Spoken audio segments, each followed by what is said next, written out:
Well,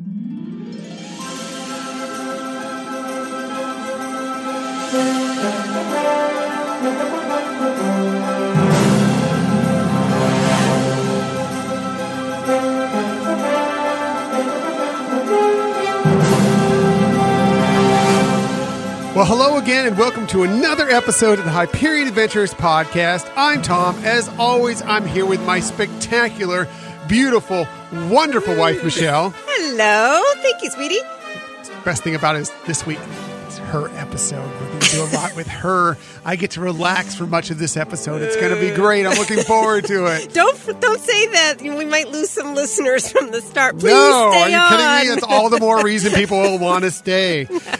We're recording this episode on Sunday, February 17th, 2019. Thank you for finding us today. In the future, you can find us on 1057max.com under the Max Plus tab, as well as on the Max FM app.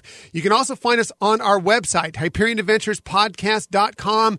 And the best thing you can do is subscribe to us. We're on a lot of different platforms out there, but the easiest ones to find us on are iTunes, Google Podcast, Spotify, and Stitcher. Yes, and we love our subscribers, and we also really love people who, throughout the week, send us little messages, whether it's through social media or email. We love it. We had a great social media week.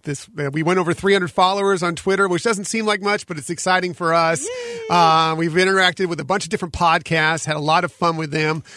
We just had a great time this week, and we look forward to advancing that as we move forward, especially with some of these podcasts we've been in contact with. That's right. We have some fun things starting in the works, so we're really excited about that and can't wait down the road to have some things happening. A little bit of a collaboration with some of them, and we're looking forward to exciting to talking with many of them. We will mention them in the coming up episodes as we move along. Speaking about social media, you can always find us on social media. We have a lot of fun out there, and that includes with these other podcasts, these other Disney-related podcasts. You can find us on Twitter at Hyperion Podcast, Facebook and Instagram at Hyperion Adventures Podcast. And if you ever want to contact us for any reason, you can always email us, HyperionAdventuresPodcast@gmail.com. Right. And again, thank you for everybody who's already sent some things. And we really appreciate people who, when you listen, give us a review. Yes. We love reviews. Please, if you have the time, first, all we ask for is just to tell a friend that we exist, that we have a Disney podcast that people might be interested in. If they tell a friend, then they tell two friends, and they tell two friends, and so on and so on and so on, as the old commercial from the 70s went, which is dating me, obviously, but it would help us so much. But a rating, if you get the chance, just, click the stars on wherever you're finding our podcast. That's helpful. A review, if you have the time, is even more helpful, just as people can realize we exist, and also bumps us up a little on some of these podcast search engines so people can find us in a much easier way. Sure. And we also really like to get your feedback, too, so we know what direction you really like with the podcast and what things maybe we need to back off or just drop. By the way, shout out, we were talking about podcasts earlier, to our friends at Part of Our World podcast that said a really nice thing about our last episode on Twitter, and some really nice things about the two of us, which is really cool. That was so sweet. They are amazing. We really love them. We enjoy listening to their podcasts, and thank you to both of them for sending us some love. Yeah, so special shout out to them, as well as to all the other podcasts and just Disney friends that we have out there on social media. Love them all. So we have a lot of stuff for you on today's episode, including Disney releasing 2 trailers this week for highly anticipated films coming out in 2019. One was kind of a hit. One, not so much on social media. We'll discuss more about that later on. Favorite character may be returning to a galaxy far, far away. This is interesting and exciting news, possibly. And sadly, unfortunately, we have to mourn the passing of another great Disney icon this week. So sorry. We will discuss that later on. But let's get to happier news first. Let's talk about our main subject of the week. And this week's episode is going to be dealing with something actually I know very little about. But Michelle does, and we're going to have a guest coming on in a little bit here who knows a lot about it, and that's the Disney Institute. Both Michelle and our guest have attended different seminars for the Disney Institute, and they're going to tell you all about it, and I'm excited to hear about this because, like I said, I know very little about it. Right. And so excited to be able to have this platform to be able to finally get to really talk about it a little bit, and so looking forward to our guest and hearing her stories. I know that she just came from the most recent Disney Institute course, so we're looking forward to hearing about that as well. Literally just days ago, so we're excited to hear what has come about from Disney Institute, and of course Michelle had been there several times a few years back, and so we're going to start with her and let her tell us exactly what Disney Institute is and kind of get a breakdown of since I'm sure just like me, many of you out there have no idea really what Disney Institute revolves around. Well, cool. Thanks. So Disney Institute is a way to have some real solid leadership training from people at Disney, in the Disney company. And so we're going to talk a little bit about what programs they offer, kind of what sets them apart, because anything Disney does, they do big, they make it special. And as we mentioned, we have a guest who will be giving us hot off the press news, and she's also had some really cool experiences that we kind of got privy information to, and so looking forward to sharing that with everybody. So let's start off with what programs the Disney Institute have. They are leadership development programs. They have a selection of both single-day type courses or multiple-day leadership courses. They're usually held at either Walt Disney World or the Disneyland Resort. Sometimes companies will have them sponsored. Like I went to one actually that a California Nurses Association sponsored. So it was nice having that opportunity too, because they took the Disney Institute information and tailored it for us. So they'll do that as well. But for those of you who don't know, Michelle is a registered nurse, by the way. She works within the medical industry. She doesn't exactly do what you would see most nurses doing now. She's more in the business and management aspect of it, but maybe a lot of that came from the Disney Institute, some of the stuff she learned. Exactly. So now I'm more into the field of management. I could probably do CPR on you, but don't look for me to do much else. So sorry. I'm glad you can at least do that. If anything happens here, if I reach for the microphone and shock myself, maybe you could save me. That'd be nice. I would appreciate that. I know. If she wants to. I know sometimes, not so sure. No, not at all. Definitely would. But you don't want me to give you a shot. Last time I did that, somebody said, wow, it really hurt. So I was like, okay, I guess I'm out of practice with that. But anyhow, stick to your strong point. Yes. Running the whole darn clinic. That's your strong point. Yeah, that's what we call it. Okay, so anyways, so the main recurring courses they have are the Disney approach to leadership excellence, the Disney's approach to employee engagement, Disney's approach to quality service, and Disney's approach to business excellence. So these are all different seminars that people can attend at different times? Right. Exactly. And as I mentioned, each, for these, they have 4-day courses that you can go and really delve and get immersed into not only the topic at hand, but that's why they're great. They're having them at the resorts because you really get to go on field trips and, really have a broader experience with their training. But the one-day ones are really great too. And you leave feeling really pumped. You feel like you know a lot more or get some great tips from that. And you also have a great networking experience, even with the one days. So, and what's exciting this year, they are going to have the Disney Institute's Women's Leadership Summit at Walt Disney World in June. So that's kind of exciting new. Every once in a while, they'll have a little something or other that they'll switch up. And in fact, I have attended 3 of their multi-day courses and one single-day course. One of the multi-day courses, they had it as an alumni. So it was one where they brought people back together who had attended other ones. So that was a little different, and it was kind of good. They were building off of some of their other experiences. So they feel you already have the base there, so they can move on to it. Like exactly. It's like Disney 102 rather than 101, right? Exactly. Good job, honey. So obviously, when you go, you can find these online, and when you look at it, especially looking at the cost, you can tell it's kind of geared to employers covering the fees for this for their employees. But considering self-development, they are great learning, and as I mentioned, awesome networking programs, so that you really could invest in yourself if you don't feel like your employer would be able to fit the bill for that. So something to consider as well. For me personally, coming from the perspective of healthcare, most conferences that we attend are all healthcare professionals, and you kind of get into the same old type of thing. So getting the opportunity to go to the Disney Institute really expanded perspective on how to deal with different types of leadership elements. So, that was really one of the takeaways I had on it. But also, you really had then a network of people that you could call upon afterwards and really, bounce ideas off of. And, considering that we all came together in a really fun environment and everything, people are, very willing to share and to give critiques in a very positive and honest approach. No, that's good. Yeah. Good connections. That's nice. Absolutely.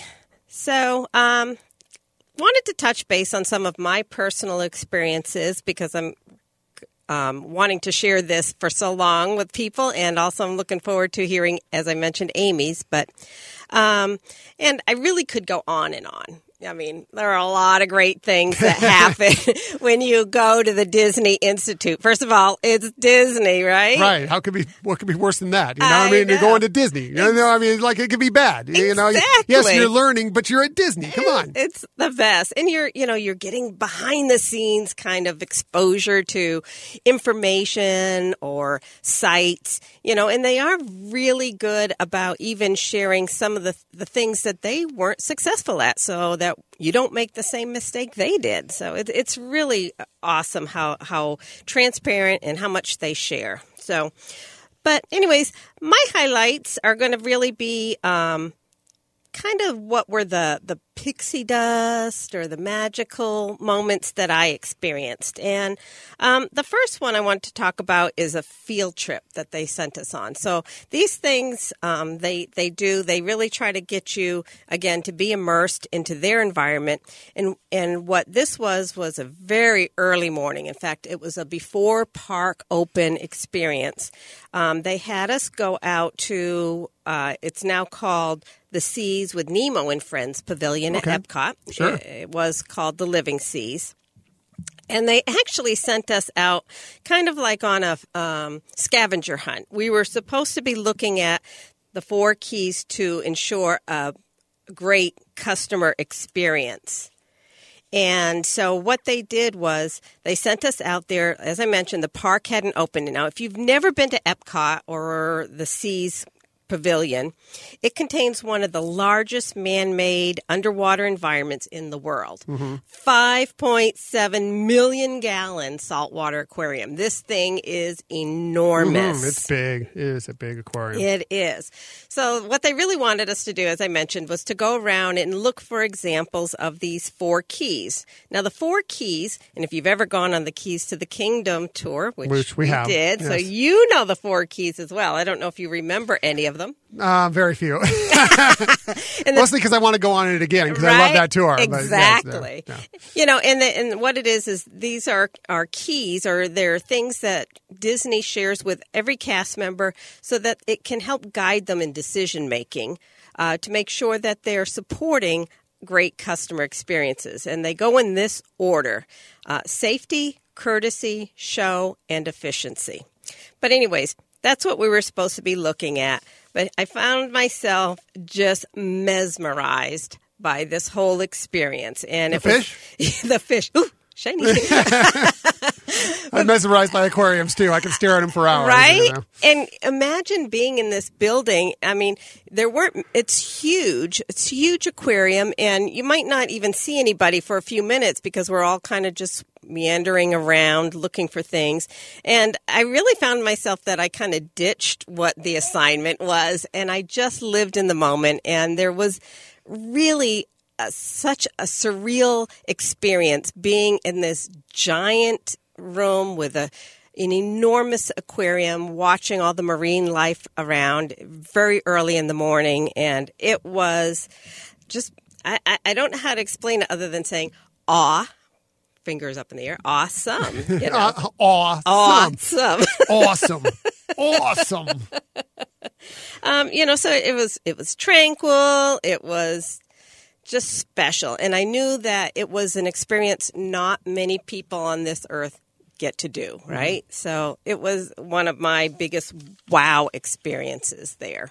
Yeah. Going back to your mention of the keys to the kingdom, one thing I think was interesting about that and that we learned on this tour is that when things pop up, when cast members are trying to answer a question, they kind of go through the keys to the kingdom to decide how the best way to approach it. Is it safe? Is it? I'm sorry, I'm losing courtesy. Is there courtesy involved? Is there show involved? So it needs to be someone out there to put on a show, essentially, to be out there. They are cast members, not just employees, remember. Exactly. And so they kind of follow this to kind of come up with the answer to the questions that are asked of them. Right. And it's brilliant, actually. And, before ever going to the Disney Institute, I would never have thought about that. And especially the part that safety is first. And obviously, duh, but not thinking of it, it's like, it's great that organization has put safety as the priority in anything that they do, whether they're building something or, like you said, as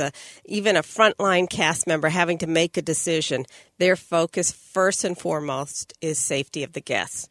And we do highly recommend, we may go over tours again in some future episode, but that Keys to the Kingdom tour at Magic Kingdom Park and Walt Disney World Resort is spectacular. It's it's like an 8-hour tour, but it's really worth it. You go through, they go and they explain through various different parts of the park how these 4 keys play a part in it, and it really is great. And you also get some backstage access, which is magnificent as well. Right, exactly. Whether you're talking tours or Disney Institute or whatever, there are some foundational things that they do explore and share with people in all types of settings, and so the keys are one of those things. Yeah. So sorry, I broke away from the subject a little bit, but I just thought the keys are such a big thing with Disney that we needed to touch on a little more. But please go on. No, that's awesome. It's awesome. So the next magical experience was when they provided us with a portion of day 1 orientation for a new cast member. And oh my God, that was insanely magical. So the program is very much effective at what they want to do. They're really immersing their new cast members, their new employees into what their company is all about, and to recognize that their role is a part of keeping up this tradition, and which is why it's called Traditions. So perfect. I know. It was really cool. They had some of the actual instructors come in and actually kind of walk us through portions of that day. And it really just made me feel like, okay, sign me up. Yeah. I want to work for the Disney company. I still want to work for the Disney company. If anybody out there at Disney is listening, I'd love to work for the Disney company. Feel free to contact us at any time. Exactly. I would be more than happy to work for Disney. Right.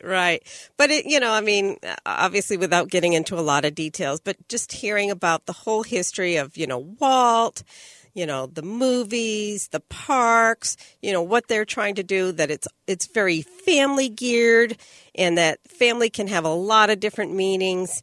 It just one of those touching experiences. And again, it was that behind the scenes, wow, this is what a new employee gets to see, and it's like so awesome. Yeah, that's really cool. We see that all the time. We go to the parks. We can tell when it's hiring season because there'll be groups getting their orientation around the park. You just see these groups. They'll have a lead cast member there, and this group of probably about 10 people there just kind of following them around, and they're sending them off on different tasks and everything. Sometimes we've even seen them do some things like scavenger hunts or whatever. Exactly. So it's really fascinating to see, and that's cool that you get a little taste of that when going to the Institute. Yeah. I know.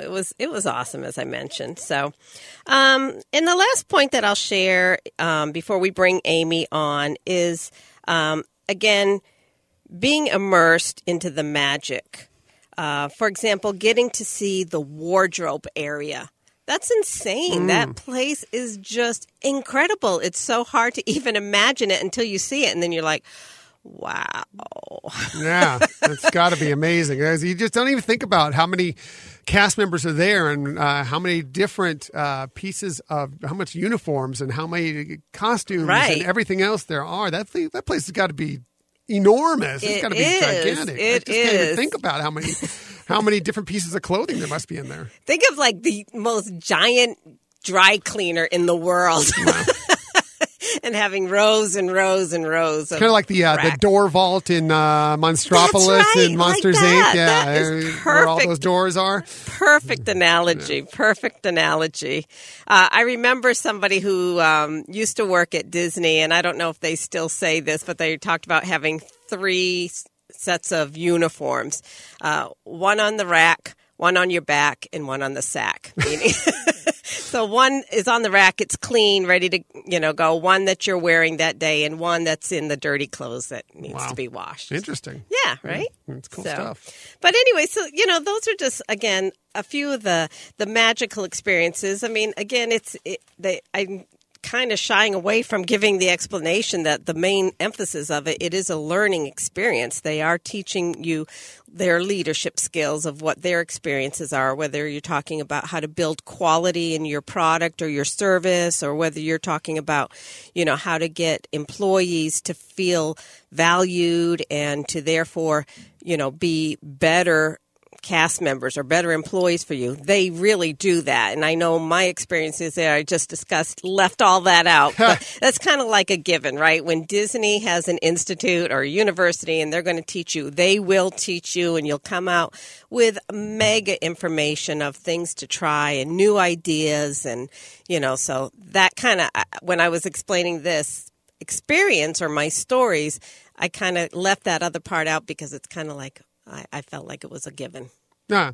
I mean, it's Disney. You know what to expect. You expect magic, and you expect, and something like this, you would expect with customer service or business excellence or whatever. I mean, Disney is top notch. Right. Bottom line, top to bottom, they are great at what they do, and to be able to pass that on to people, I think is fantastic for them. Exactly, and you do get a lot of information there. They give you a handbook that has information. You're getting speakers presenting information. You get opportunities, as I mentioned, to network and kind of try things out or try ideas out with other attendees. So, again, that's all great. That's all fun and exciting. But some of the other things that really sets this apart from other leadership trainings are the experiences that they create for the attendees. Wow, I love it. I love it so much. I think that's such a great thing for them to do, and I think it's very interesting. And even though I really don't have, I would think, the need for it right where I am right now, it would just be fascinating to attend, I would think, and maybe it could help me in my career life somewhere. Absolutely. Even at my elevated age of 75. You're funny. Not at all. Not at all.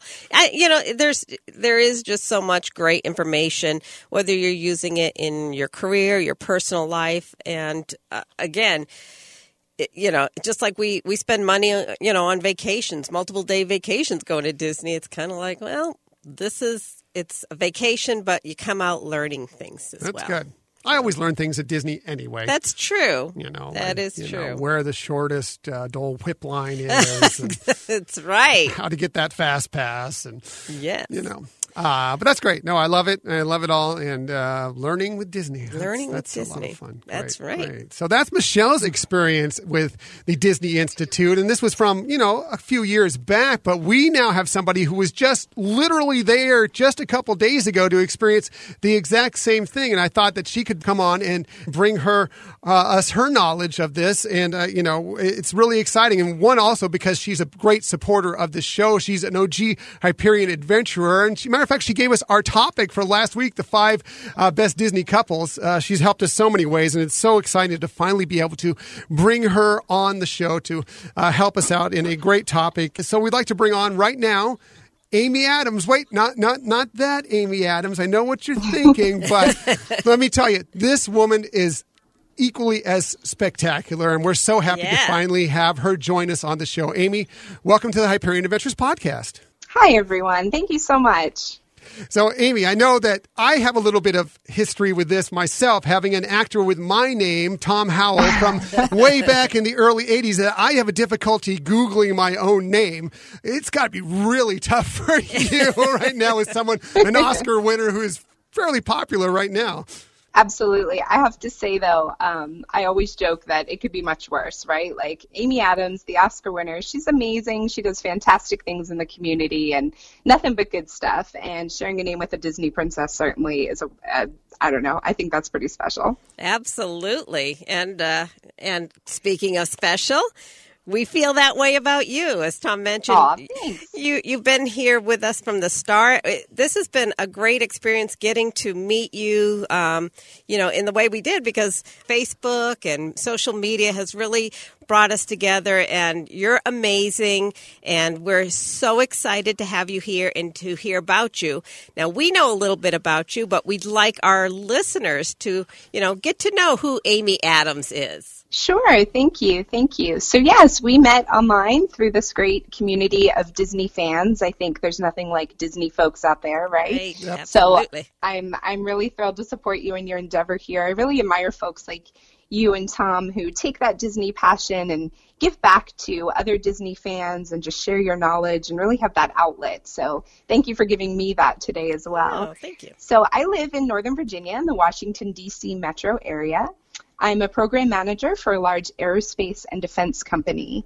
I was on client-facing programs for pretty much my entire career since graduating college, large government programs, government contracts. Wow. And about 2.5 years ago, I was looking for new challenges, and I took on an internal role in my company. So my team operates at the segment level of our organization. We provide training and guidance on program management best practices. We do a lot of policy guidance, documentation, and program audits.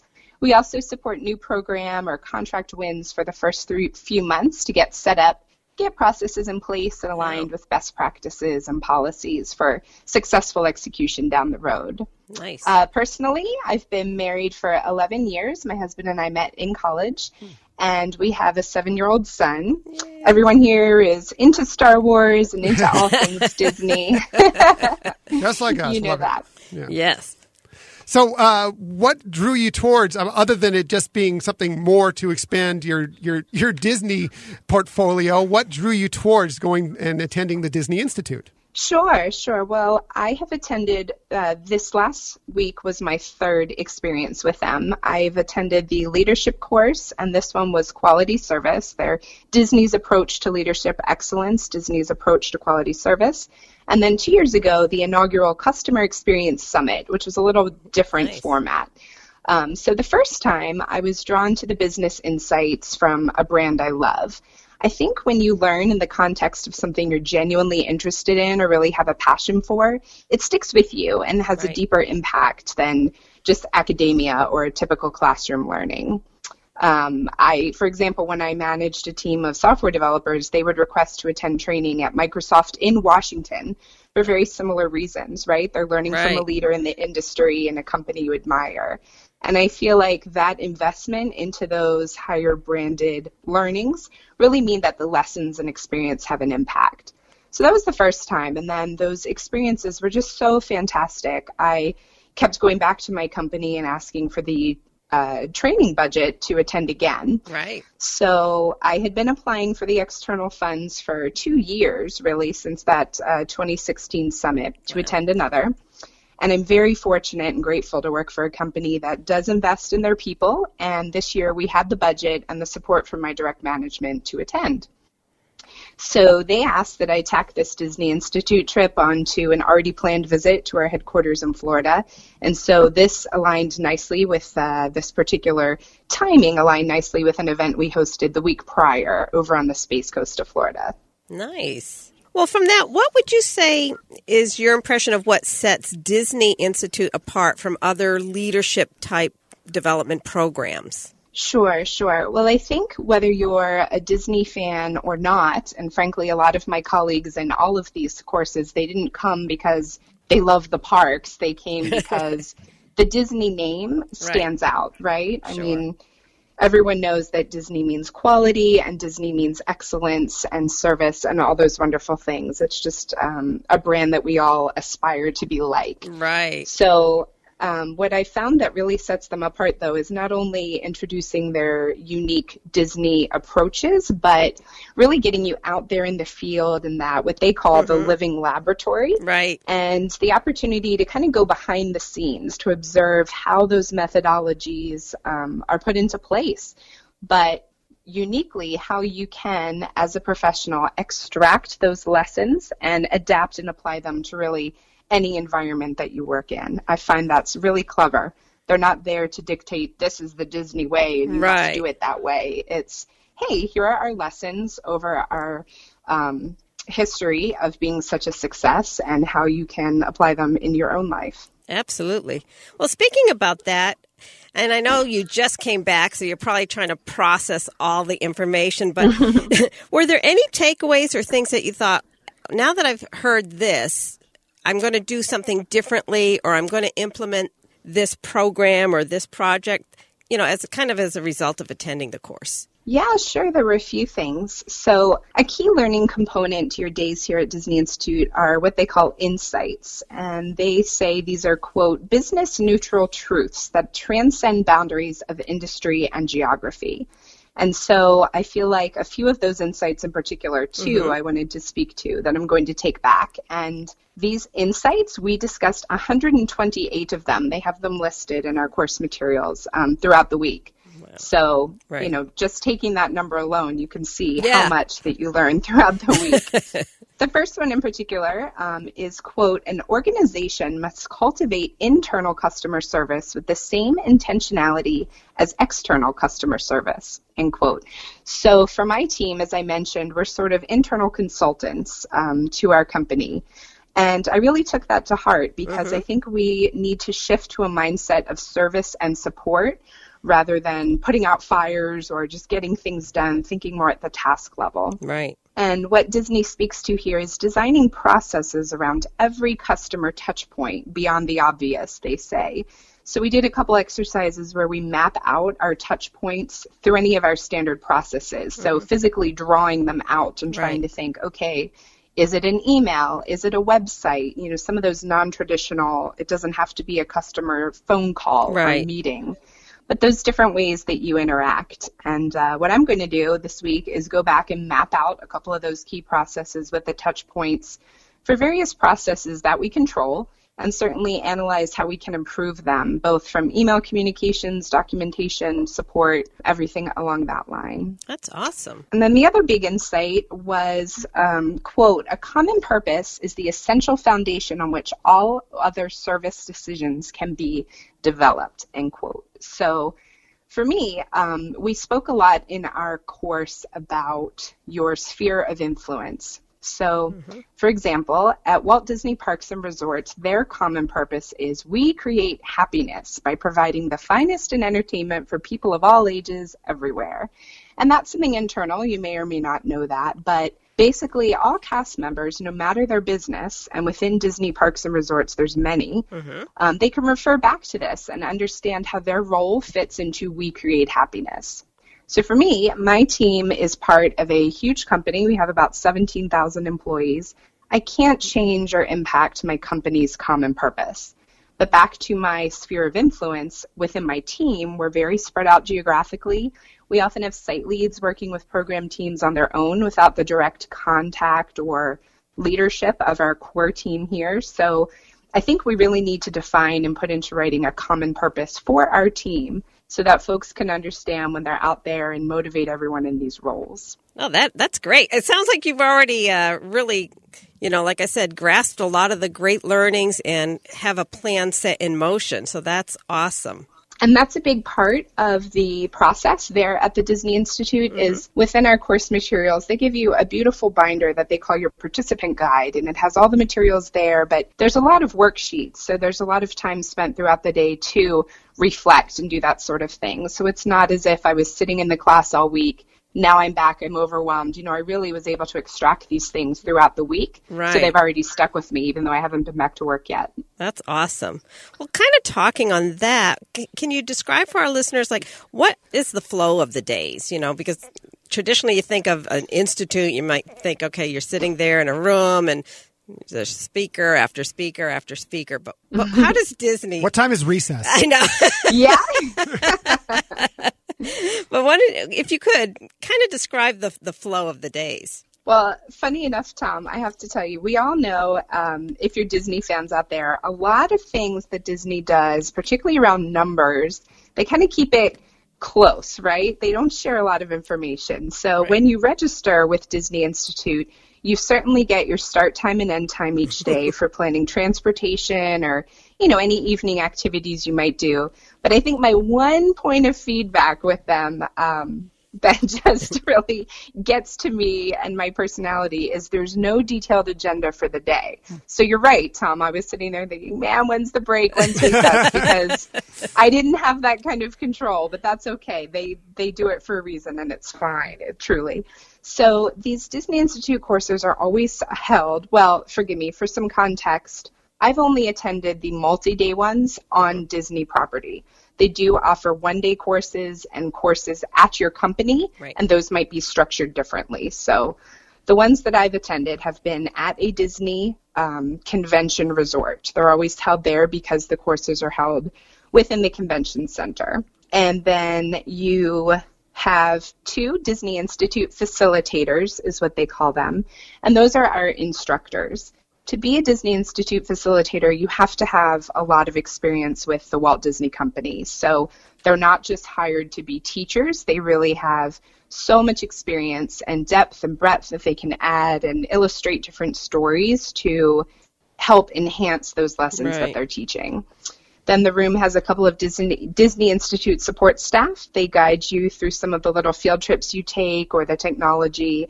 And then they have some other Disney folks observing, just coming and going throughout the day. So it is a typical convention center setup where you go into the room and there might be tables set up with small groups. The one course I attended, we had 50 folks, and this one was closer to 30.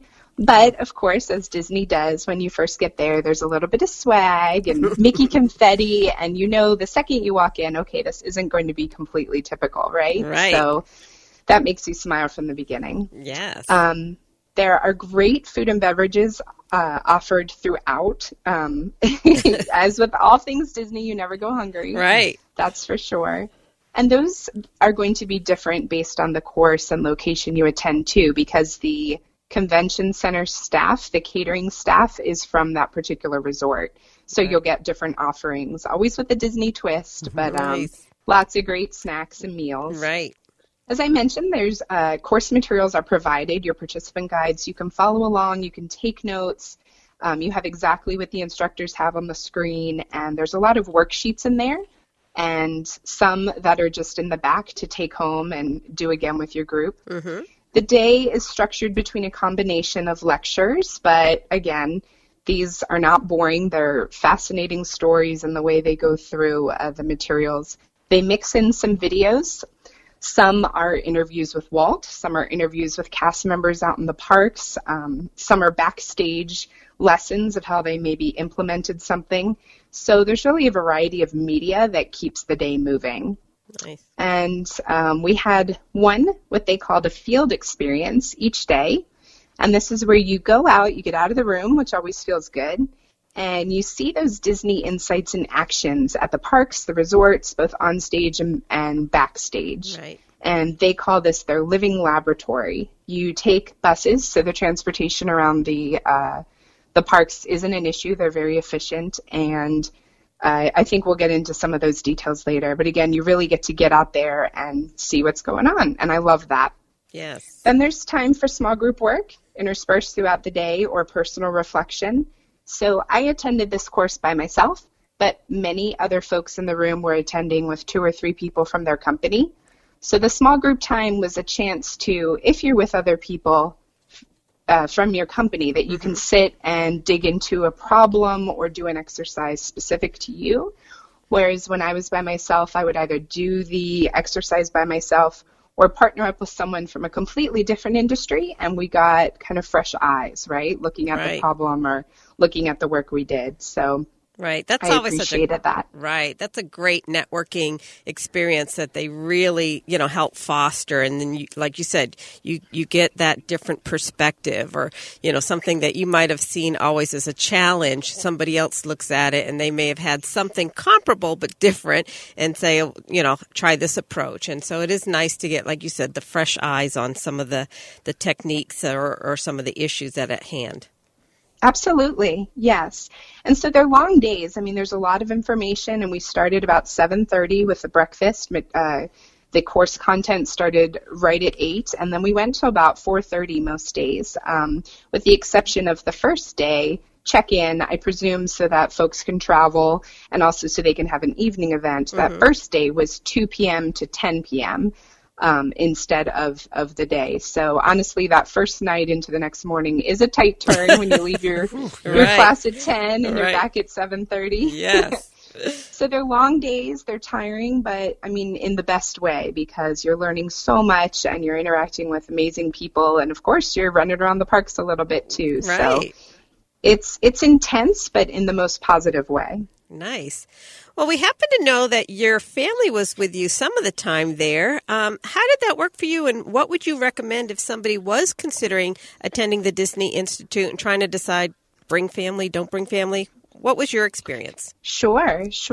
So as I mentioned, my company wanted to pair up a normal office visit. I go to Florida about quarterly to visit my team and, just do some FaceTime there. So they wanted to pair that trip with the Disney Institute trip. And my son is 7, and being away for 2 weeks was just too much for all of us. Right. So luckily this particular year, we don't always, but this year we have annual passes. So when we did the math and looked at things, it made sense for my husband and my son to come down and join me for the weekend in between. And then they stayed till Tuesday once I had started the course. Right. So that we could be together. And I know a lot of people attending also had family joining. I think when you're attending this sort of thing, a lot of folks have not been to Disney World, or they just want to get there again, right? Right. So I found it very easy. Disney definitely encourages it. It's not something you have to hide. The key is that you're attending course all day, but then they offer these other things to make it easy for your family to join. So, for example, when you register for a course, Disney offers discounted rooms for the event. It's a great price based off of the rack rate for sure. Right. It's a very, very affordable price for these deluxe resorts. And you can extend that reservation for a few days before or after the course based on availability, certainly. And so if you're able to bring your family down before or after and stay in that nicer room for the lower rate, I mean, that's fantastic. Yes. They also offer convention discounted tickets. As you know, Disney very rarely offers discounted tickets, but this is a great way to get them. They even offer unique bundles like a 2-day ticket or an after 4 p.m. entry.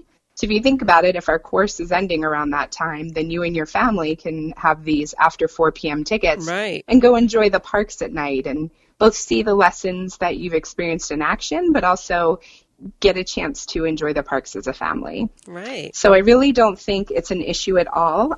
Disney makes it very easy by offering these discounts, and a lot of the folks I spoke with, their family either during the day was exploring the parks on their own or just enjoying the property. Right. And several people were working from the resorts as well if they have that ability.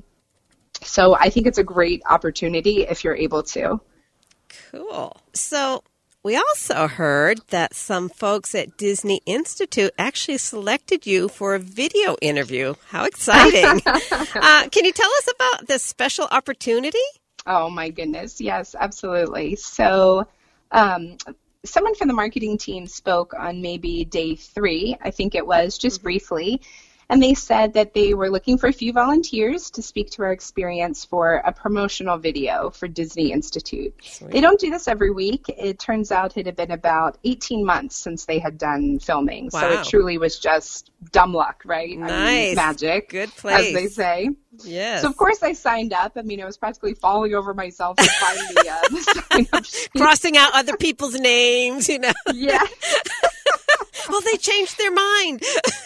Right, exactly. So I was very anxious to do that, but honestly, I was also approached by a couple of the CMs, forgive me, cast members, encouraging me because of my participation in class. They knew I attended previous events and my visible passion for the brand. So I wanted to do it because it was just pure fun, right? Sure. I mean, I joke that I have this dream of being on a video on the Magical Express or in the resort room one day. Right. So this is not that, but the opportunity to give back to Disney Institute after such fantastic experiences. And I knew I would have things to offer. I mean, as you can see, I'm very excited about these opportunities, and I wanted to give back to them. Awesome. So we signed up, and then the next day was filming, and I had to laugh because that morning, through other circumstances, I happened to have ridden Slinky Dog Dash over at Hollywood Studios. So I had to smile to myself because there was no time to redo my hair and makeup. Slinky Dog. I just straightened my scarf, put on some lip gloss, and off we go. Right. So when it was my time, I was introduced to the crew, and just small world, I happened to know the interviewer from my previous customer experience summit. We had not kept in touch, but I recognized her. We had sat together at one of those events. So that was wonderful because we had an instant connection. Nice. So I felt really comfortable, which was great. So I got mic'd up. I felt very official. I signed the waiver. Again, I was laughing at myself because I don't even think I read it. I was just so thrilled to be there. Okay. You sold your firstborn, but... Exactly. I read but it was worth it. You gotta do what you gotta do for Disney, you know. That's right.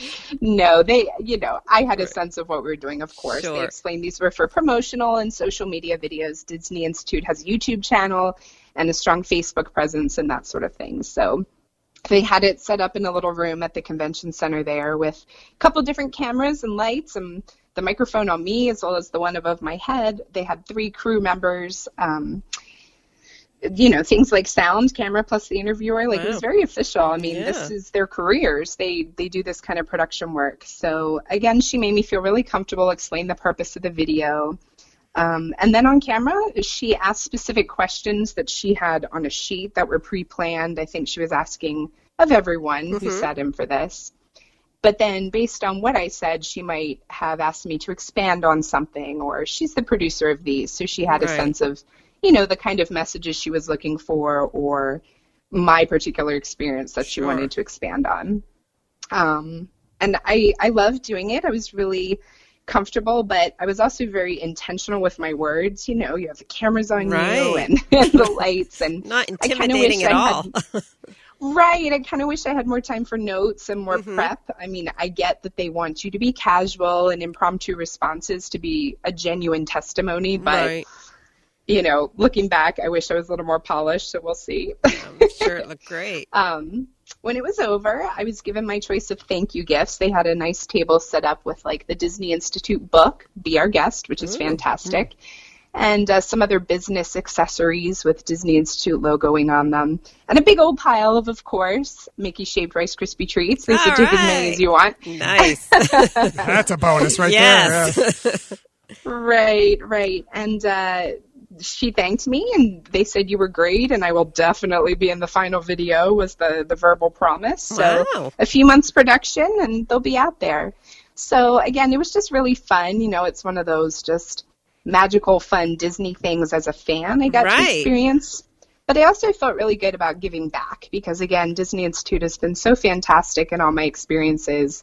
I really wanted to help them in these promotional things. So it was a cool experience, that's for sure. I bet. And now we may have a new star with the name Amy Adams coming to a screen near you anytime now. Well, I was going to say, now You're very kind. If that Amy Adam Googles her name, she might find you online. That's right. Perhaps. That would be amazing. Awesome. Well, what an exciting adventure for you there. That's so cool. Sure, and we're our own worst critics, right? So I wish my hair and makeup was better. Right. I wish I said better things, but in the end, it was great fun, that's for sure. Oh, I'm sure. Well, aside from that interview opportunity, which sounds so impressive and so amazing, what would you say was your favorite pixie dust moment of this last Disney Institute training? Oh my goodness, I have so many. Just one. Well, we cheat here. When we do our list, we have 5A, 5B. So feel free to do that. We do that all the time. That's fair. Well, one thing I think that was really fun and honestly kind of unexpected was meeting interesting and successful people from around the world. I have to say, in my business work, when they say, oh, we're going to go do networking, it's really not my favorite thing. I like talking to people, but when it feels forced or like you have to make a connection for the sake of business or, hey, during this designated time, we're going to be networking. It doesn't sit well with me. Sure. But I came away from this just thrilled to have met some fantastic people. There were professionals across the U.S. in various industries, but I also connected with a radio host from the #1 radio show in Chile. Wow. As well as two gentlemen who sell luxury goods in Hong Kong and Bali. Wow. And I never would have, connected with these kind of people if it weren't for that. They add a really unique perspective on what we're learning in the class. But then also it's just fascinating to hear about their lives, their vacations, their family. Like I never would have encountered those kind of, really wonderful people otherwise. So that was kind of a surprise for me because, again, I didn't go with the intent of, I'm going to go network. Right. But it was really great, really great. Cool. And then the other main thing, of course, is the field experiences, which are these field trips that have been planned by Disney and also some surprises coming out of those.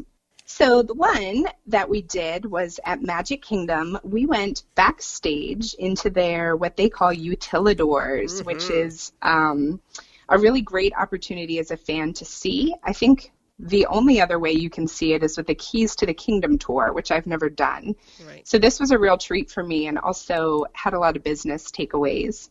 So for those not familiar, the utilidors are kind of underground, but since we're in Florida, they're not really underground with the water table. Sea level. When they were building Magic Kingdom, they used the land from digging the Seven Seas Lagoon to build up the earth to about 3 stories high. So if you picture Main Street, USA, we're actually on the 2nd level, and then these utilidors are level 1. Right. So it's a very highly functional space. It's 2.7 miles of corridors around the Magic Kingdom. And so from a functionality perspective, that gives cast members quick access. They can move different parts of the operation, whether it's something you've purchased, they're taking to the front of the park, or an emergency situation, or just keeping the integrity of the show. You'll never see a Fantasyland costumed employee cast member over in Frontierland, right? Right. So that was just fascinating to see. And then we were able to study the way Disney has information, motivation, and comforts for their cast members down there. So again, back to some of our insights, that is demonstrating the internal service and how Disney cares for its people. Right. They had, you can picture kind of cheesy, like motivational bulletin boards, right, at your typical company. Right. And this isn't that. This is dialed up with Disney touches. So I love seeing the leadership photos and their names. Disney says they're a first name company. So you have these very high executives there, prominently displayed, like, I'm here to help, here's my name. Key information on the parks so that these cast members can provide us, the guests, all the right information and things that are up to date on special events. They've made their shift sign in and out very efficient and effective when you think of the thousands of people they have coming and going from their positions there at any given day. It was fascinating to see these processes in place. Sure. The cast member recognition, they have a lot of different ways and tools for cast members to recognize each other. So when you're looking at these as a guest and as a student, really, you think of how can I take this back and extract it? Simple things like lockers and break rooms. They have music playing down there, but what kind of music do they have? not Disney music, right. because cast members are people too. So right. they get to relax there. And something else that struck me, they have a wall of photos of Walt, really beginning Walt Disney World. And it keeps the cast members in perspective and keeps them inspired. So that was a real treat. Again, putting on both hats as like a big Disney fan. Wow, look what I get to see. But also just as a student and, a business professional, being able to see how things are implemented and how I can take that away. Right. But I'm going to say 1B. Yes. One more field experience, if you don't mind. Not at all. Go for it. So one of our days we went to Hollywood Studios. And again, because Disney is not giving you a detailed agenda, the night before we just knew we're not going to have breakfast in our room as usual, be here on time, and the buses will be leaving for our field experience. So with that, we were taken over to Hollywood Studios, and we had a catered breakfast planned at the Brown Derby, which doesn't serve breakfast, as you know. So that was a treat just to be there. And this is before park opening. And they were then introducing our activity, which is going to be exploring the park, but they have these Disney Institute iPads to kind of capture examples of what we studied, and we put them all in a matrix to see these lessons in action again. Wow. So if you can picture the Brown Derby, that location is further up Hollywood Boulevard, right? If you're looking at the park. So as we entered from a backstage area, we were able to see what we call the rope drop crowd, which is the folks who gather all of those guests ready to hit the park as soon as it opens. Yes. But we saw that from the other side. Ooh. And my family were very avid rope droppers. So being able to see that from the other side was a real treat, because again, just being in an empty park and experiencing something new, I think that's a big piece of the magic. Right. So we were put in pairs for this activity, and just the way we happened to sit that day, I was with a new Disney Institute cast member. She was attending the course to learn to see how these courses go to ultimately perform in her role supporting Disney Institute. Cool. So through conversation, I learned at breakfast that she had never ridden Slinky Dog Dash, which is, the premier attraction in Toy Story Land. So it's on, is what I'm thinking. We now have a challenge. Because I see, we're here before park opening. We can do this. I've done this many times. But it is risky. Right. Because we only had a limited time for our activity. There's a lot of guests who've been waiting out front for a long time before the park opens. So our group finished breakfast around 8:45. It was a 9 o'clock opening. And our cast member gave the all clear, told us when to meet again, and you can go ahead. So we're in the Brown Derby, if you can picture it, and I see the rope drop crowd through the windows. They're coming down Hollywood Boulevard. So I grabbed my new friend, and earlier at breakfast, when I used the restroom, I happened to do a little recon, and I saw a side door. So we dashed out the side door, which led us out of the Brown Derby behind the archway that goes into Animation Courtyard and Star Wars Launch Bay. Mm-hmm. So we come out, and this puts us literally steps ahead of the cast members leading the rope drop. Nice. Which, again, if you've ever done rope drop, that's unheard of because you're behind the cast members. Right.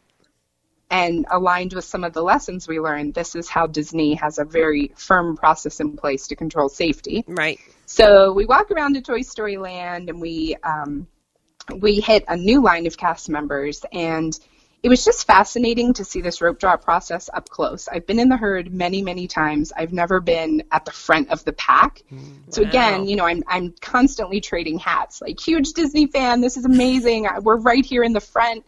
And then Disney Institute student, wow, look how organized they are. Watch that leader dictating the pace so that we stay safe and everyone's together and telling us where to go and all that. So at the end of the day, we were the second car of Slinky that morning. We could have been the first, but since it was her first time, I said, we are riding in the front. We're going to do this. That's right. So truly, it made me so happy to help create a fun Disney memory for her based on my own experience, but also seeing these lessons from our course in action. So we rode Slinky. We got off the line with 85 minutes, 10 minutes before park opening. Wow. It had already spiked. And so we still had plenty of time to complete our assignment. Honestly, we did a lot of our assignment in this process, as I've explained. So, well, I hope you got a hashtag. I hope you got a hashtag cast compliment for that, because that was very nice of you to do that. Aw, thanks. But it was a real treat. And as you know, as fans who go in the parks a lot, I love helping others just make the most of their experience, and being able to do that for a cast member who had been here a bit and in the college program, that was really cool. So no guarantees if you attend Disney Institute that you can rope drop Slinky, but it happened to work out, and that was a really special memory now. Oh, absolutely. And, you'll spark other people to have ideas of what special things that they can try to do as well. And, like you said with the video, this was another opportunity that you took to give back. And that's amazing. And that's so special. And that's one of the things we really love about you. Oh, thank you. Yeah, it was great. Really great fun. Cool. Is there anything else that you'd like to share with everybody about your experience, whether at this Disney Institute program or in any of the other ones? Is something, a takeaway that you really want to make sure we get this message? Yeah, sure. I think just a quick story about something I applied from previous, because we spoke about what I will do from this one. Right. But I mentioned that I previously attended the Disney's Approach to Leadership Excellence. Mm-hmm. And I will say that I learned this past week they have since reimagined that course, but by reimagined, I'm sure the whole thing is not redone. There's a lot of core pillars there that they keep. But one of the things we go through in that class is defining your leadership legacy and really crafting your vision as a leader. And what do you leave behind? Because as a great leader, inevitably you're growing other leaders or you take new positions. So I really, I like that concept. And in that, one of the things they did was they told the story of Walt presenting his idea of Snow White to the animators. And he basically, they tell it a beautiful story. I won't do it justice. But essentially, one late night, he asked everyone to stay, and he acted out the whole story of Snow White to them one night after work, kind of showing his vision. Right. And another example of that was when they had the idea to first build Animal Kingdom. They presented to Michael Eisner, Disney's CEO at the time. They brought in a tiger into a boardroom to illustrate how real and how close the animals would be. So I think with those examples, I was really inspired to, how do I then inspire my team through vision and example rather than just tasking or telling them to do something? You can have a greater impact when you really use some creativity and show that vision. So that really impacted my style of leadership on that team. Wow. I led that team for about 4 years, and I've since moved on in my current role, but I continue to hear things that I put in place that have stuck or things people miss about my leadership there. And it really is validating that if you take the time to craft what they call a leadership legacy, you're not just doing a job. You really can have an impact on things. That is so awesome. What a great story. We really appreciate you sharing that. And, certainly, kind of taking the Disney Institute that you enjoyed attending these programs, but, that it has a lasting effect for you and for others. So that can't be a better testament to, the effectiveness of these programs. Sure. Thank you. All right. Well, we really appreciate your time and all the wonderful wealth of information that you shared and some of, letting us kind of live vicariously through you with some of the fun things that you got to do. We also are very appreciative that you're willing to go along with our tradition of sharing tips. And so, I have so many. I'm thrilled. Awesome. And I know Tom usually is, really pumps me up by saying that I have a good tip, but I am very certain that you are going to have a very wonderful tip for our listeners. So go for it, Amy. Oh, my goodness. Well, this is a new tip for me. This is something I learned on one of my Disney Institute field experiences in the Magic Kingdom this past week. So I definitely wanted to share because it's new for me. I've been in Magic Kingdom many times, but this is kind of great trivia and also super useful. So in Magic Kingdom, you were walking up Main Street, USA towards the castle. Right. And just before what they call the hub or the central plaza, there's two sets of umbrellas. On your right, there's Plaza Ice Cream Parlor, which is yellow and white. Right. Can you picture it? Yes.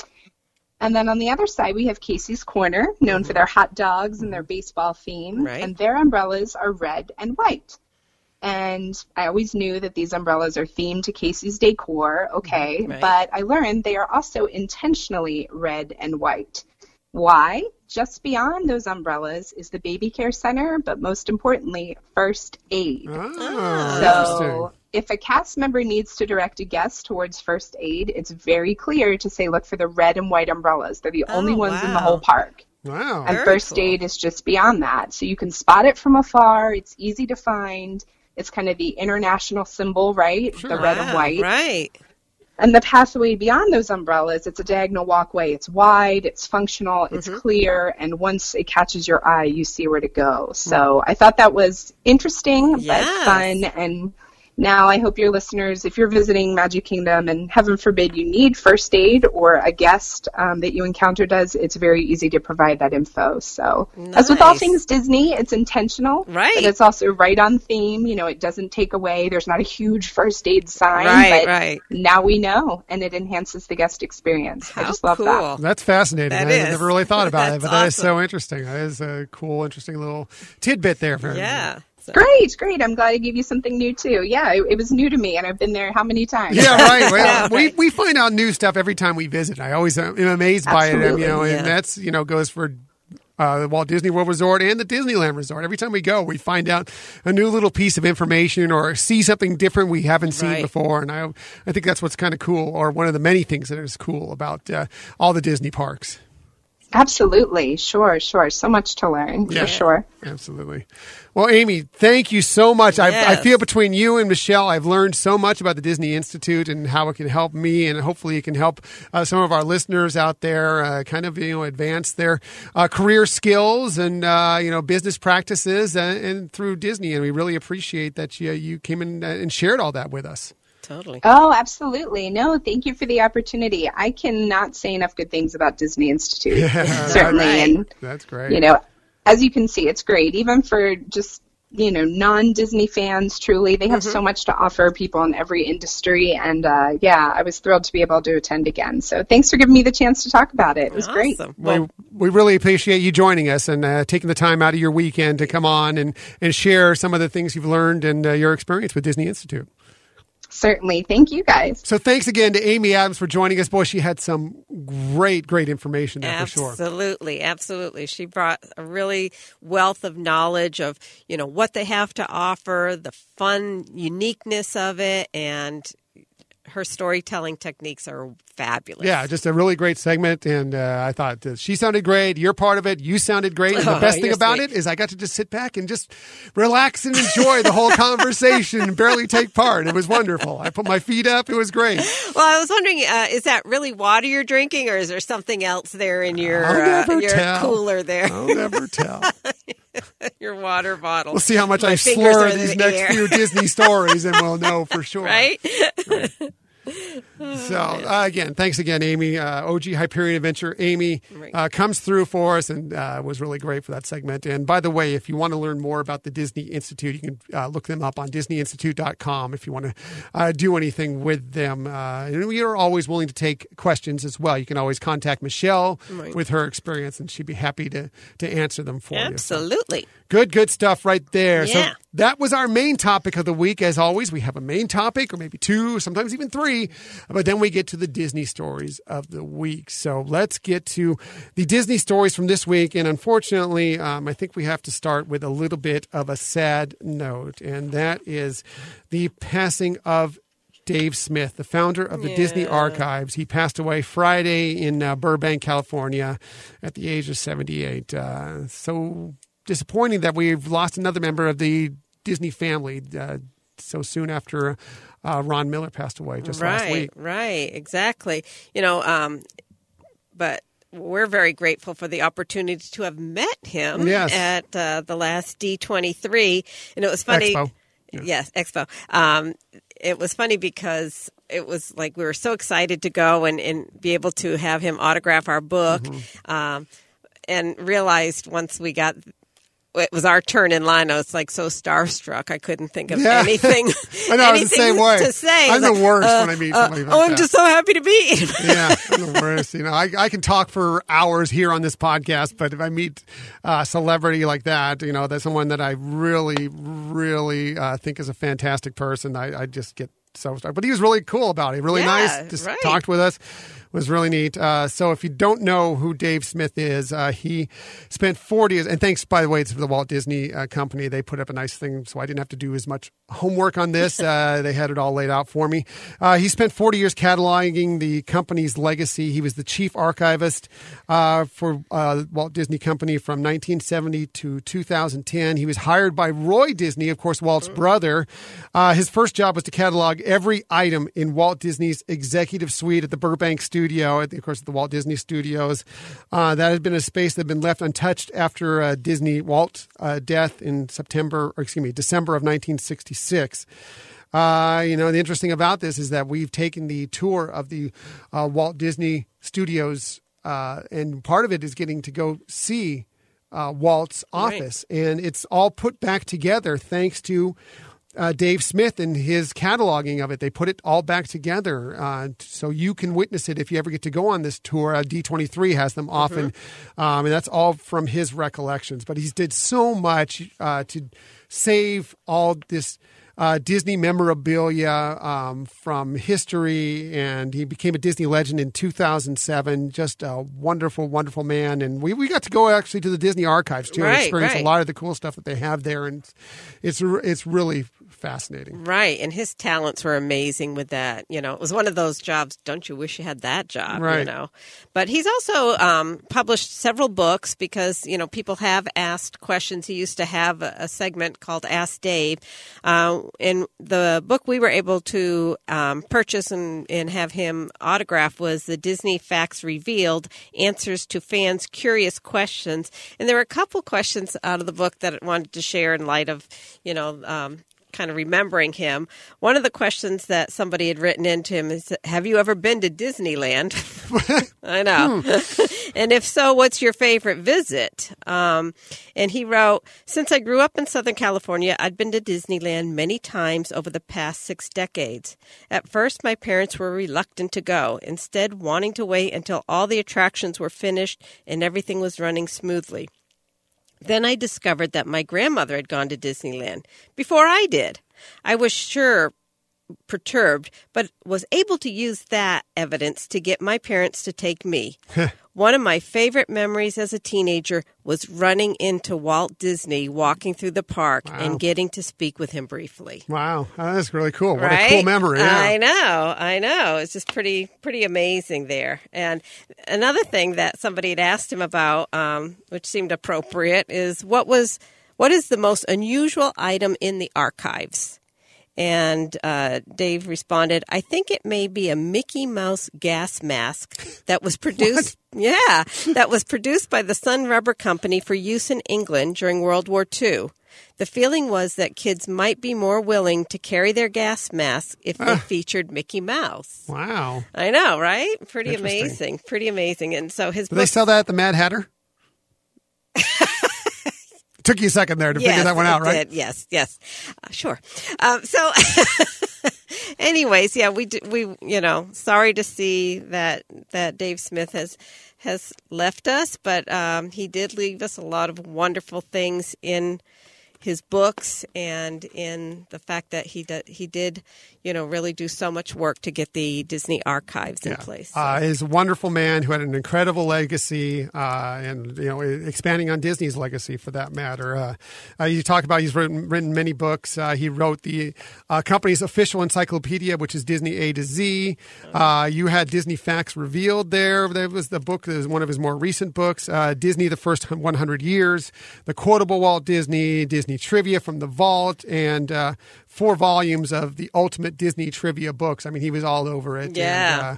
And, it's a terrible loss, but like I said, he has a wonderful, wonderful legacy with Disney, and I feel privileged that we got to meet him at some point. Absolutely. So, yes. Rest in peace, Dave Smith. Let's get on to happier news. Let's move on to more of the interesting Disney stories of the week, and we'll move on with Disney releasing 2 trailers this week. 2 trailers that for highly anticipated films are coming out in 2019. We had a little bit of a mixture of feelings between these, which was kind of funny. The first one came out on Monday, and that was the trailer for the live-action Aladdin. Yeah. That one, really interesting. We enjoyed it, but boy, that hit social media, and people were up in arms with it for many reasons. Right. A lot of it had to deal with Will Smith as the genie. Excuse me, and his look and just the feel of it. And I was a little surprised at how much that was out there that people were throwing out that was like, they're having a tough go with this. Right. For just a trailer. Right, know? right. I mean, it's not the movie, it was just interesting to me that, people were, I guess it's what we are nowadays. We have to put out judgment on as soon as something is released, know, and that's interesting. But, although it's so interesting too, because there's oftentimes things in trailers that never make it to the movies. Right. But yeah, I mean, like you said, in this day and age, social media really promotes people have to have an opportunity to share their opinion. Right. It was a 60-second, 90-second piece or whatever. And Right. people were already bashing this movie, but people were already concerned about it to begin with. But, I just say, hey, let's hold off thoughts on it until the film actually comes out, and then we'll see where it is. Right. But, we'll see. From what I understand, Disney is still working on the look of the genie, of Will Smith's genie, so we'll see how it goes. But very interesting to see how that struck social media on Monday. Right. They were really up in arms with that one. By the way, Aladdin comes out in theaters on May 24th. Now, what totally swung social media the other way completely was Wednesday. They dropped a surprise. We did have no idea this was coming out, but they dropped on us the Frozen 2 trailer, and it was spectacular. Did you see it? Maybe a million times. Because I have a problem, apparently. No, it was really an interesting tone that Disney took with the Right. Frozen 2 trailer, which was, of course, everybody thinks of Frozen and they think about the songs Right. and they think about Olaf and they think, but this was like, it was really intense, a little Yes. dark, really interesting to look at it. And they made Anna and Elsa look fierce, Right. strong young women. It was really interesting to see, and I loved it. Oh, absolutely. First of all, having, a reunion of those wonderful, rich characters was fun, just having that. But like you said, the look of it, it looked like it must have a storyline that is really going to be compelling. And like you said, too, with the strong women, it does seem like the direction Disney has, embraced with their princesses now, which is awesome. So, yeah, I can't wait for that movie, too. Yeah. Oh, I'm very excited for that one.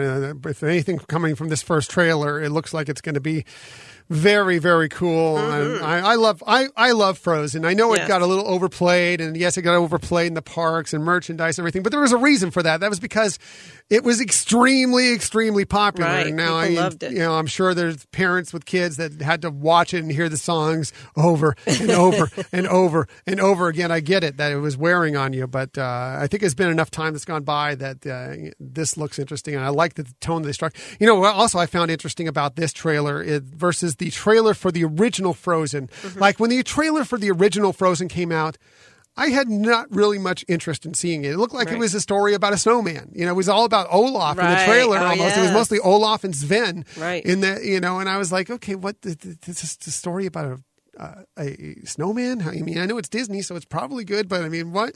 But it was completely different from that. Right. I thought they marketed Frozen not very well, but yet it still struck a chord with so many people and really took off and was one of the biggest hits that Disney's ever had. Right. It's one of those movies, word of mouth really helped. I Right. mean, that's how we even decided to go to it. Right. That, your cousin mentioned that it was amazing. And so, yeah, I think that was part of the reason that one also had a lot of great success. By the way, I wasn't the only person watching the Frozen 2 trailer a ton of times because I had set a record for a trailer of an animated movie with 116.4 million views within the first 24 hours. That's an insane amount of views of that trailer, and with good reason, because it was very good. And people were picking it apart like, who's this character? I've never seen this person before. Who is that? Right. What are these?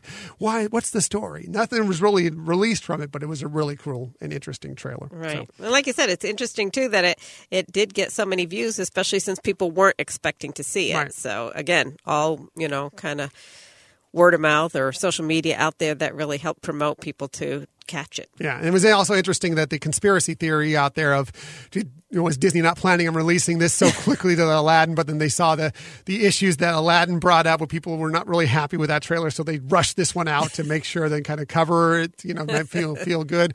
I don't know if that happened or not, but really interesting stuff. And by the way, and I know nothing about this, but I kind of wonder about tonight. And again, we were recording this on Sunday, February 17th. They're showing The Force Awakens on ABC tonight. Might there be a surprise, something else dropped with that? I don't know. But it might be interesting to watch just in case. Not that, The Force Awakens is fun to watch anyway, but there is a certain trailer that hasn't dropped yet. We don't even have a title for this movie yet. Maybe tonight? Yeah. We'll see. I don't know. But we do know it just got wrapped up. Right. It is. And by the way, there was a great picture that J.J. Abrams released of the trio of Rey, of Finn, and Poe in an embrace, and it was a really cool picture. And the filming is just wrapped up. So we're getting closer to episode 9, and hopefully we're getting closer to a trailer, and hopefully we're getting close to a title as well for it. It's going to be interesting to find out what that is. But again, I don't know anything, but it might be worth watching tonight on ABC. Patience, my young Padawan. Yes, I need it because it's driving me crazy. Anyway, but we do have some interesting news that's come out of that movie as well as the Frozen 2 release that's coming up soon, and that is that Disney announced this week a merchandise launch date for 2 of its highly anticipated films. That's right, Star Wars Episode 9 and Frozen 2. This straight from a press release from the Walt Disney Company. Fans of the 2 most anticipated films of 2019, Star Wars Episode 9 and Disney's Frozen 2, can begin counting down to October 4th when new products inspired by these 2 major entertainment events will begin hitting shelves around the world, marking Disney's first ever global simultaneous rollout for 2 entertainment juggernauts. Retailers around the world will create unique celebrations for each of the franchises to honor the individual legacies. So that's cool. Exciting. That'll be fun. And I guess we need to save our pennies. Jeez, yes. Here we go again. I know. So I'm assuming that you're going to hit the Star Wars one, and yes. I'm going to hit the Frozen one. Know, That's just kind of pretty much how we go here. Well, look at us today. Here I'm wearing BB-8, and you have Mickey Mouse. Mickey Mouse. So. Not that there's anything wrong with They just, really, I'm wearing a princess gown, but she doesn't want to admit to that. So anyway, the Star Wars part of it will be Triple Force Friday, which will celebrate the launch of the whole range of brand new products from a trio of original Star Wars entertainment events, including products inspired by the highly anticipated final installment of the Skywalker saga. Yes, Star Wars Episode 9, the first ever Star Wars live action series. Yes, The Mandalorian, which is set to debut exclusively on the upcoming streaming service, Disney Plus. So I'm guessing that means that it's going to debut after October 4th, by judging by that. And then the final one, which is also interesting, is the latest title from EA and Respawn, which is Star Wars Jedi Fallen Order, a brand new action adventure game releasing on the holidays of 2019. So that's another new video game to check out. Something to put on our Christmas list. Yes, absolutely, because we're not doing enough with Kingdom Hearts now. We need another new game to play. I know how you're kind of like, you could probably finish that game, but you're letting it linger still, right? I'm soaking it all in. I'm enjoying it all. Nice. So, you got to make it last till this other one comes out. Yeah, I don't think I'm going to be able to do that far, but yeah, very good. So, so the sale beginning at 12:01 a.m. on October 4th for I imagine it's for both of them, but definitely for Triple Force Friday. And they're going to have some interesting stuff around that. You usually see that we've done to Force Friday before, and they usually have them at Disney stores, and people line up, and it's really a lot of fun. Like us line up, and people get Early in the dressed up, and it's a lot of fun. Need to be in there first. You get some. That's how we got our little Sphero BB-8 droid. Was that? We didn't think we were going to purchase that, but we thought it was fascinating, and we had to get it, and we really enjoyed.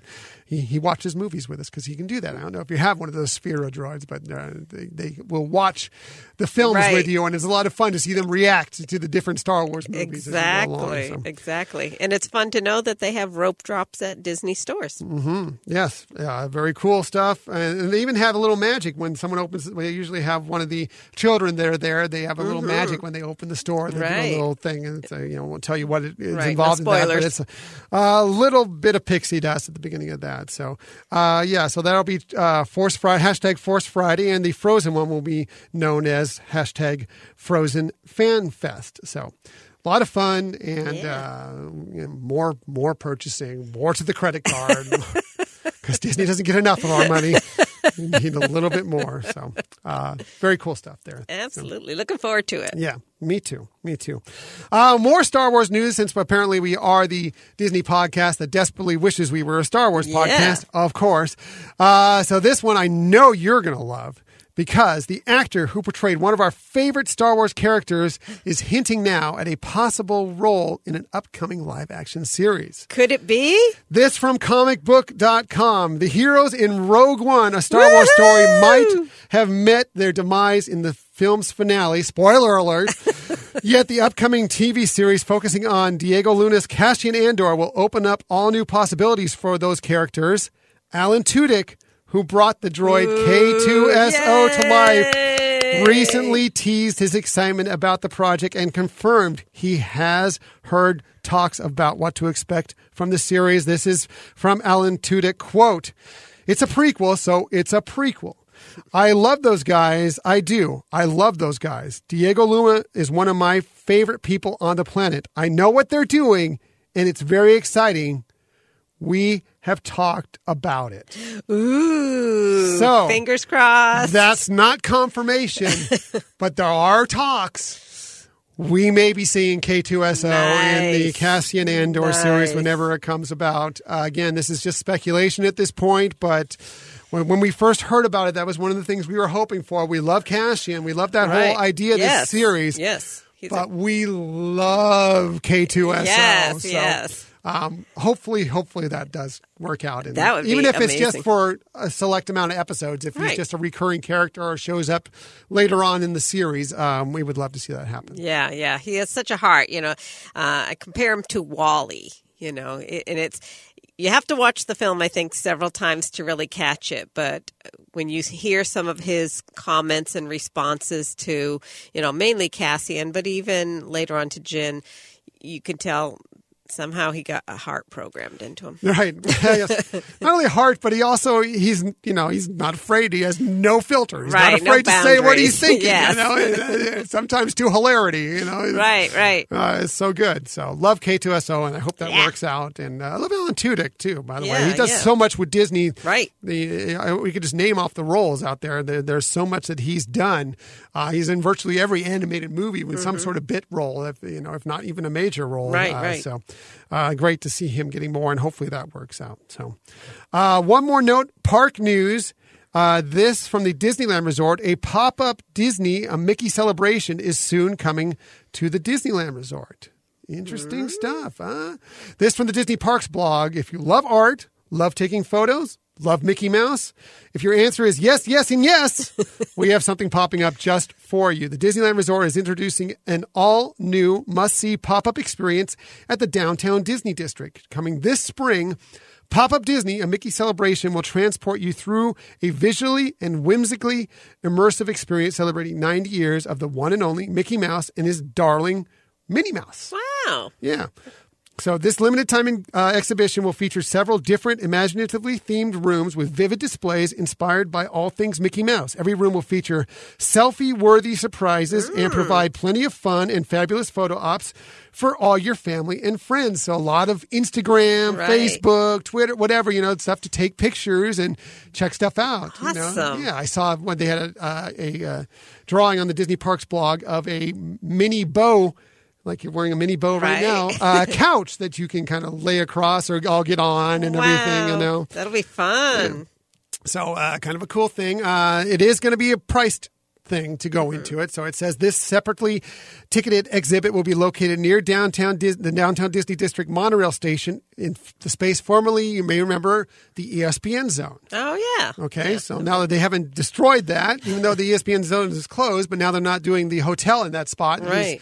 It's still there, so they're going to use that, at least right now, for this coming up here. So it says keep watching us or listening to us and check out the Disney Parks blog for more details as they come across. So. That's cool. And that can be fun for families, especially we know that the, ticket prices have become an issue for some people. And so having another Disney experience that may not be as pricey, opens up some doors for some folks. So. A little fun. I mean, it is the Instagram generation. Everybody's taking pictures now, posting them, and this is a lot of fun and a good way to celebrate Mickey and just, have a good time with your family and friends and just enjoy it. Yeah, absolutely. Really cool. I'm looking forward to checking that out when it opens up. I don't have dates yet, but once it opens up this spring, looking forward to it. So that's my Disney stories of the week. Do you have anything this week? I don't. Yay! I didn't forget. No, and thank we you. Can move on to our best part of the day, which is the vacation tips, our Disney tips. It's the best part because Michelle always has a fantastic tip for you. Amy had a wonderful tip earlier, but Michelle always has the best tips. So we always start with her. Pressure. She has great tips. She's lovely. She's sweet. Everybody who meets her adores her. And like I said, she has the best tips. So that's why we always start with her tips first. So let's get right to it. Here is Michelle's tip of the week. You're so sweet. And I am so lucky to. So kind of giving more homage to Dave Smith and his book, I wanted to first give a couple reveals, one for Disneyland and one for Disney World. And again, so my tips this week isn't necessarily how to save money or how to get through the lines quickly or anything like that, but more how to really enjoy a little bit more about the parks that we so love to go to. So the first question went to Dave was, what was the original version of the electric water pageant music called, and why did they change it? And so for those of you who are not familiar with, Disney World has an evening water pageant, and you can see that from many of the different hotels around the lagoon. So Dave wrote, when the electrical water pageant began at Walt Disney World in 1971, it used the piece Baroque Hoedown by Jean-Jacques Perret and Gershon Kingsley. That music was transformed to... What? The Main Street Electrical Parade. Yeah. It's like a ringtone on my phone. Right. So they had to change it and find new music to that they created for the water pageant. And over the years, the music has changed a number of times as the themes of the floating structures have changed. Wow. So that's tip A is for Disney World is take time in the evening to enjoy that electrical water pageant. It's, been there in the parks since 1971, even though it's had some updates. And you'll see the music is similar to the Main Street Electrical Parade. So you kind of have that experience with history. We got to check it out many times just in our, April trip of last year out there because we had a lake view from the Bay Lake Towers. Right. And it would come by every night. If you haven't seen it before, what it does is it goes around the Seven Seas Lagoon and Bay Lake, and it will stop at basically in front of just about every resort around there, and just stop and do its little show, and then it'll move on to the next part, and so it would come in through the channel there, and it would stop over in front of the Wilderness Lodge. Then it would go to Fort Wilderness. Then it would come around to Bay Lake Towers, and we every night at the same time, it's time, and we would walk out onto our balcony and just sit and enjoy it. Exactly. And we saw it over and over again. It's just so fun. It usually takes place right after the fireworks spectacular, or whatever Wooden is playing that evening. Right.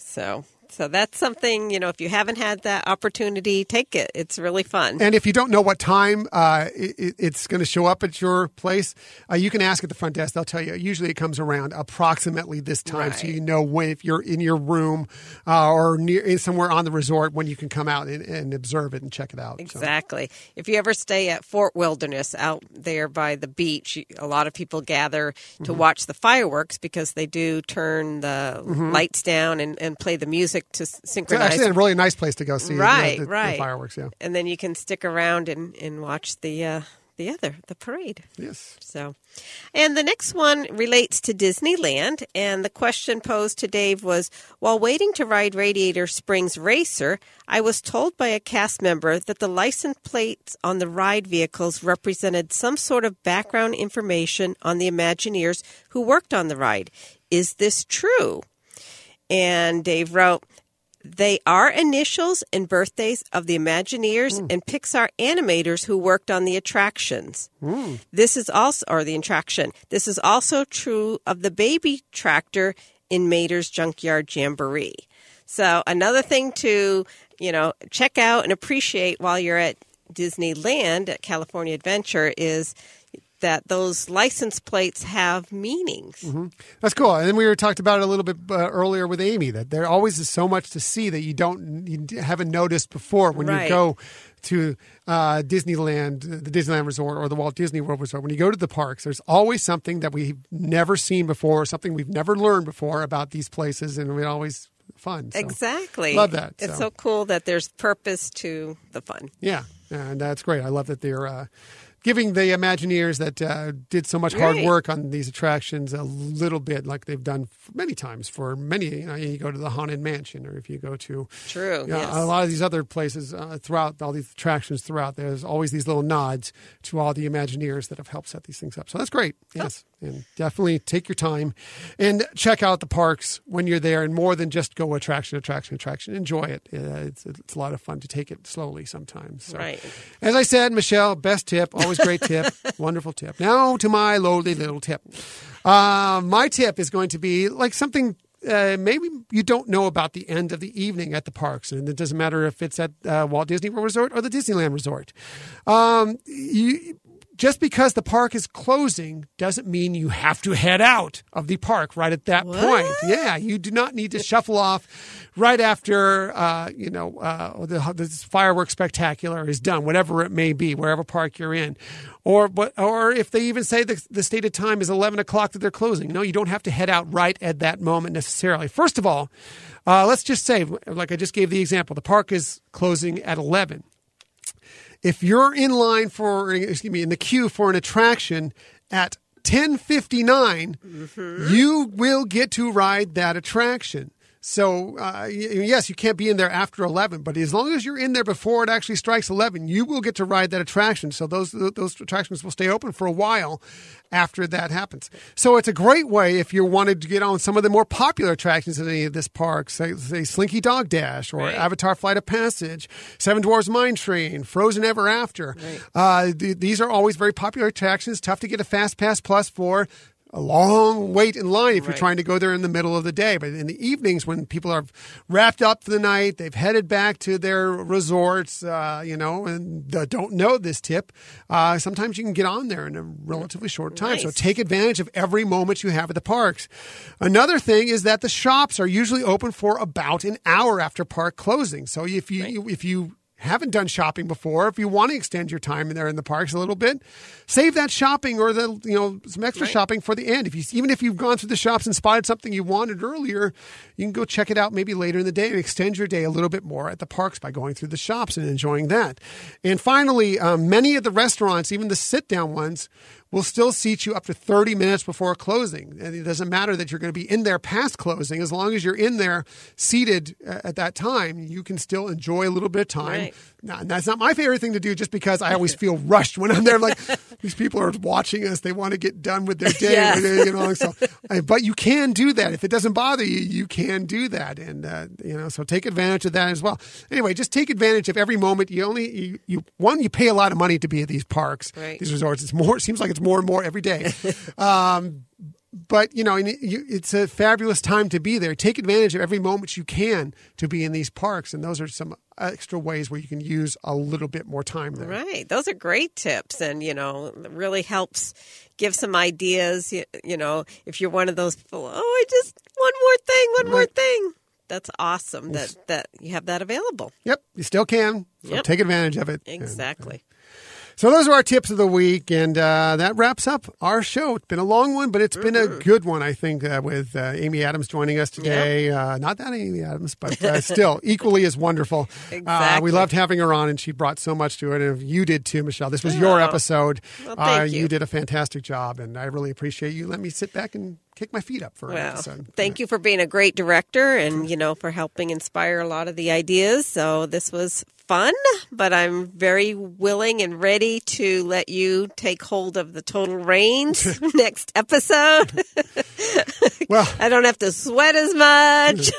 Funny thing about the next episode, when you're talking about me taking the reins, I actually don't know what we're talking about next week. We need to come up with a main topic. So if any of you out there have a main topic that you'd like to share with us, we might use it for this next episode, or we might use it for a future episode, depending on what it is. But we love interacting with you. So please contact us about it. One thing I know we will be talking about next week is that we are going on Thursday to go see Aladdin the musical coming to San Diego. Nice, yes. We're going to be checking that out. So we'll have a little bit of recap of our experience with that and see. I mean, we used to see it, the truncated version of that out at the Hyperion Theater at the Disney California Adventure Park. What theater? The Hyperion Theater, nice. Which now hosts, Frozen Live. We also have seen it on the Disney Cruise Line. I believe it's on the Disney Fantasy we saw it on, which was as nice as well. But we're looking forward to seeing the full-fledged Aladdin the musical, right. which is going to be exciting when it comes to the San Diego Civic Theater. So we'll tell you all about that, and we'll come up with some other nice topic to talk about as well. And of course, we always have the Disney Stories of the Week and Michelle's fantastic tip and my little teeny bitty tip. Oh, you're so funny. But if you have anything you want us to talk about, either on an upcoming episode, if you want to suggest something that we could do better on the podcast, if you just want to say hi, please contact us. You can follow us on social media. On Twitter, we're at Hyperion Podcast, Facebook and Instagram, at Hyperion Adventures Podcast. I can say it. And you can always email us, HyperionAdventuresPodcast@gmail.com. Yes, and please, get in touch with us. We love to hear your feedback. We've enjoyed having in the past, too, this be interactive, and so we really want to encourage you to reach out and talk to us. Yes, absolutely. We love hearing from all our Hyperion adventurers. You guys are wonderful. You found us today. Find us in the future on 1057max.com under the Max Plus tab and the Max FM app. Better yet, subscribe to us on iTunes, Google Podcasts, Spotify, and Stitcher. And if you have a moment, please tell a friend about us.